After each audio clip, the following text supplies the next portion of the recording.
Hello and welcome to Origin of Concepts. Today we will look into the origin of Adam and Eve from the Bible myth. Let's go on board. Adam and Eve are fictional characters whose figures and attributes are defined by various aspects of the Milky Way's center. Like all other mythological characters, Adam and Eve don't appear as visible human shapes in the Milky Way. Always when I talk about characters, they are never shown as humans, but we talk about, the spirit and their actions. And that's, you can put that on all the characters in all myths. Okay. Adam's head and body is represented by the disc and the striped shadow emanating from the disc. So here we got Adam's head, and here we got his body.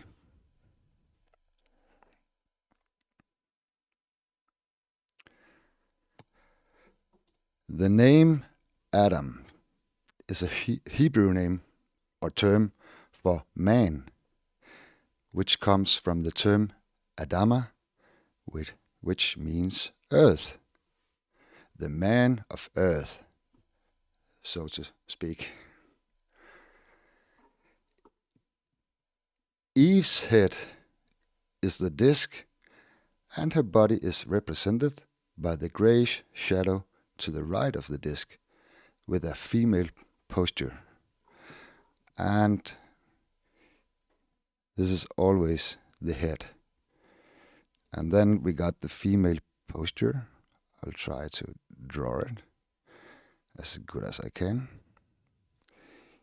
I think we got to do something like her knee here and her leg. And then we got like this. Yes, it looked like the female shape with crossed legs. So that's Eve. And by the way, it's all other female figures in basically every single myth in the world. Okay. The disc here is a metaphor for the earth, or clay from which Adam is created. So this is the red clay from which Adam is created. In my earlier lectures, I have described that the disc also plays the role of Earth itself, the physical Earth in the sky. And this was long before the Abrahamic traditions or religions existed. So it's a copycat.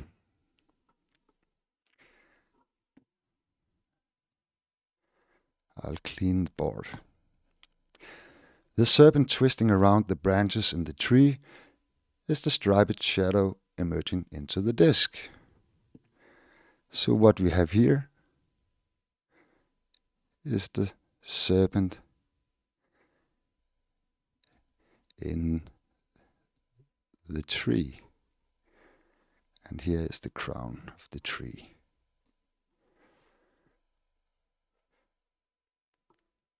This idea originated from a pre-Christian concept in Greek mythology, with the serpent coiling around a staff. A concept that can be traced all the way back to ancient Egypt. Okay, let's move on with some decoding of Bible verses and see if we can find Adam and Eve there.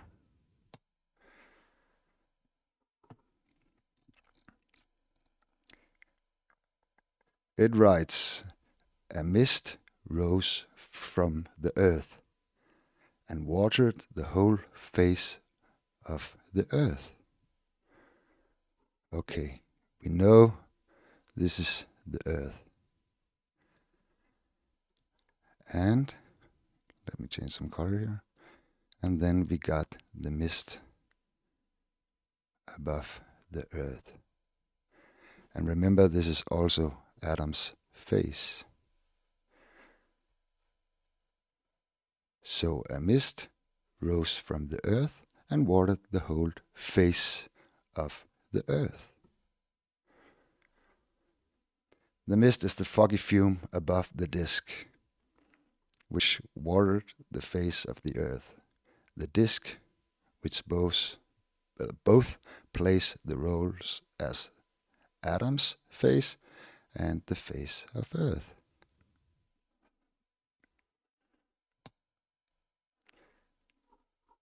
Next,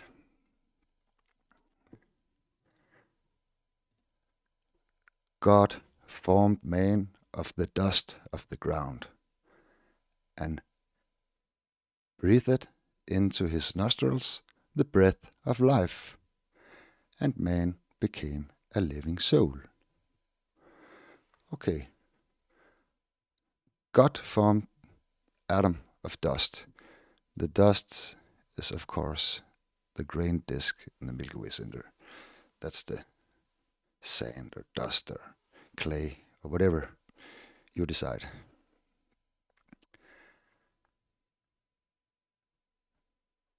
And God's breath is visualized by the striped shadow emerging from the disk. Okay, so this is the breath from God.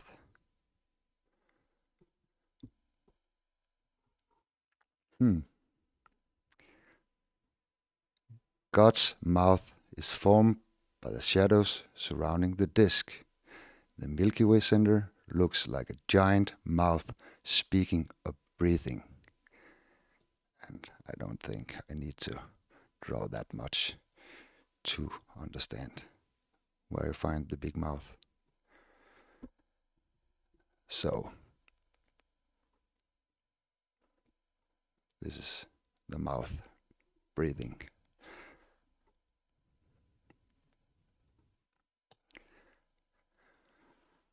Okay. What else do we got?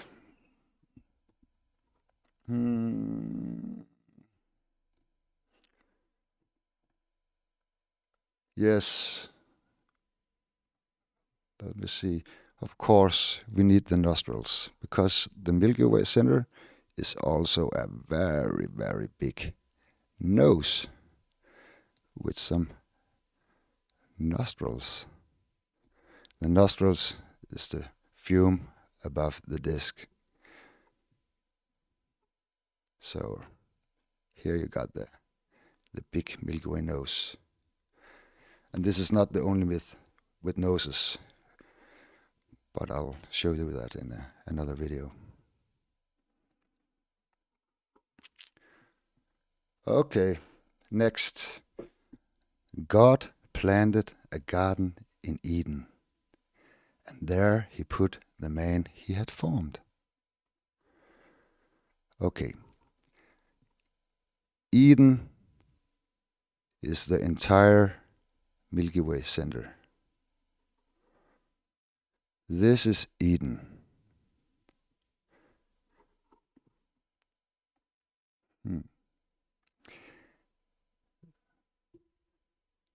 The garden inside the Eden are the area around the striped shadow emerging below the disk.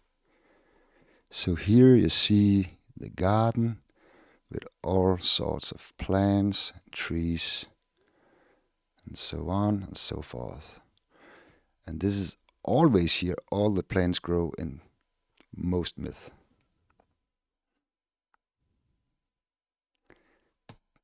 Clear. The man's head is visualized by the disk, And his body is the striped shadow below the disc, as we spoke about seconds ago. Okay, next Bible verse. From the ground God formed every beast of the field and every bird of the air, and brought Adam to them. The beasts and the birds is also the striped shade down here, with all kinds of beasts and birds and animals. Like in the last video, we talked about the cattle of the shepherd. So this area is all the beasts and the birds. And here come a very exciting part. I have spent years and years and years to solve, and now I finally solved it. And I think I'm very excited to show you this. Because God took a rib from Adam and made a woman. Okay, we already know that this is Adam. And here you see the ribs of Adam. And I have been through, it's amazing, like from constellations to, you won't believe it, but this took me so many years to decode this, and finally. So this was Adam's ribs. And the woman, of course, is the female shade here. And actually, they share ribs. And there you got it. That's the source for the Eve made out of Adam's ribs. Yeah. Okay. Let me see. I made a note here. Yeah, no, I already told you, so let's move on. Adam and Eve eat the forbidden fruit from the tree of knowledge. We already know that this is the tree, the trunk, and we know this is the crown of the tree here. So now we know where we have to look for the tree in the middle of the garden.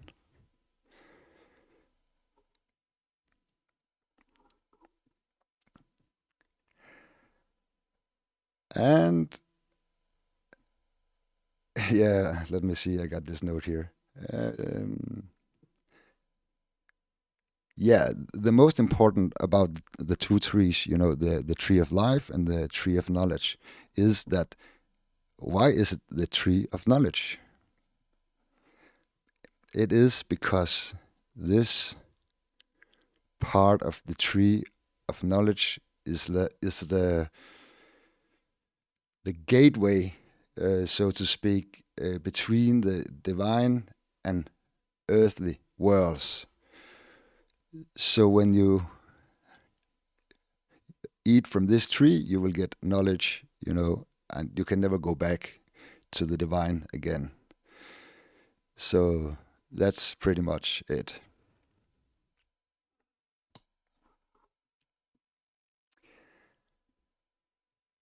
And then, of course, we have the forbidden fruit.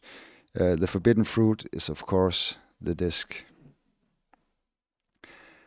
And all the colored stars inside this section of the striped disc. Oh, sorry, shadow.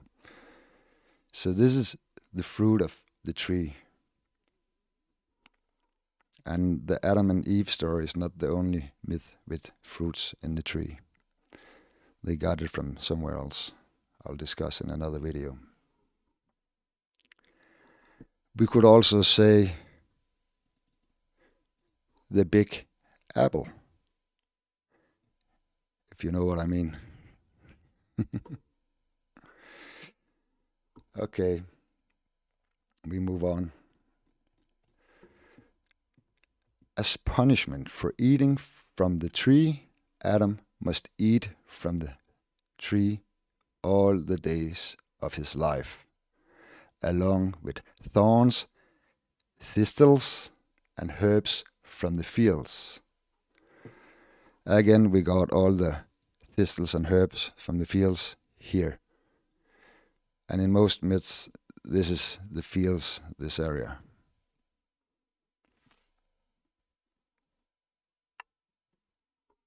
Okay. Next. In the sweat of your face you shall eat bread until you return to the ground. For from the ground you were taken, dust you are, and to dust you shall return. I guess, just a guess, that you have heard this before somewhere, someplace. Just a guess. But what are we talking about?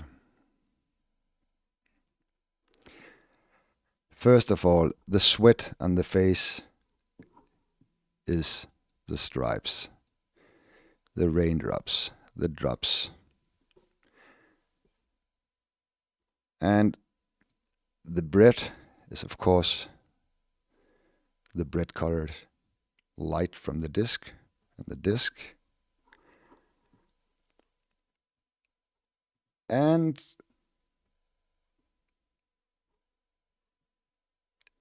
the dust is like the light from the disc. So the bread is the disc, and the dust is the spirit, the light surrounding the disc. Okay. Next, God makes coats of skins for Adam and Eve. The coat of skins are the shadows on each side of the disc.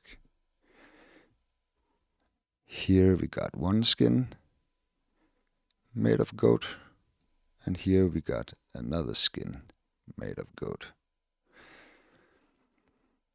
This is also used in many other myths, not only this Adam and Eve story.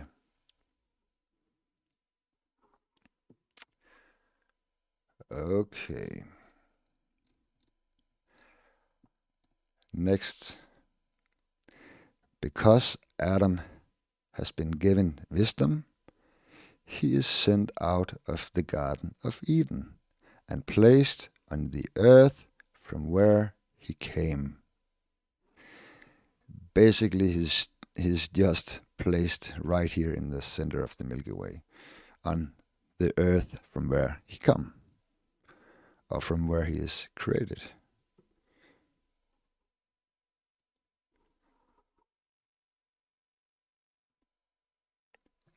And the next verse,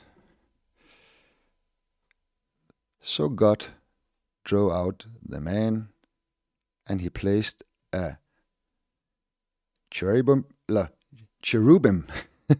and a flaming sword, turning every way to guard the way to the tree of life.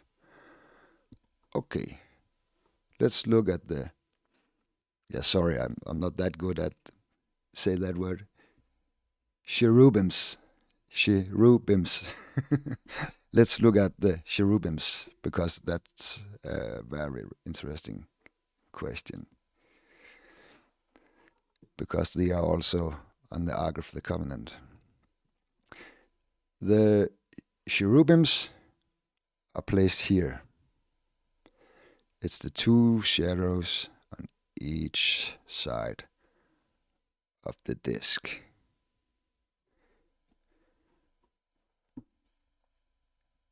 You know, they're guarding the entrance to the tree of life.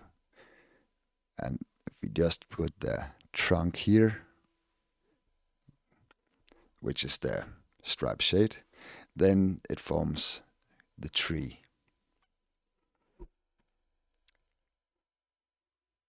So let's take a look at the flaming sword.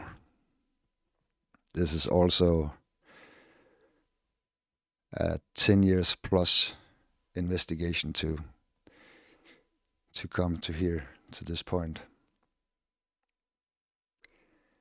The flaming sword is formed by the shadows in the Milky Way center, which forms a cross over the disk. The disk is the handle. The twisted flaming blades is the striped shadow.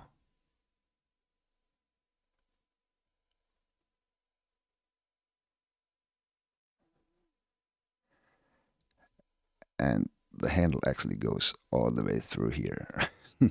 And then we got the horizontal part of the sword, who is the shadows of each side of the dish.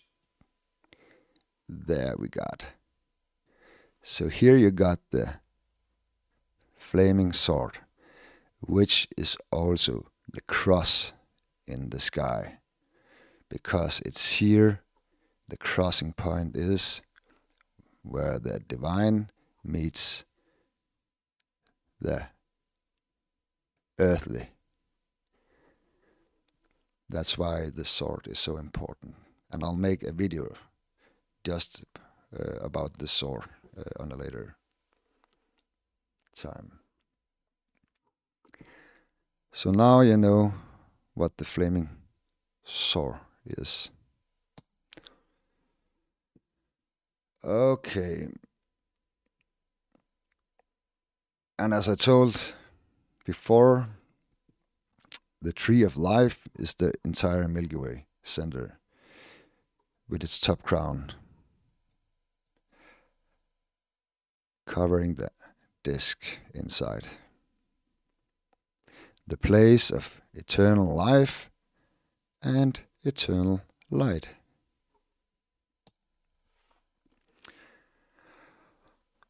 Okay, I think that's all for today's video. As usual, if you enjoy my content, give a thumbs up. If not, feel free to ask me to jump off a cliff. Remember that knowledge must always flow free.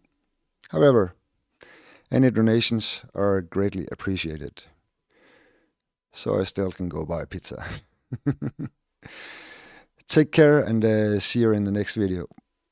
Bye bye.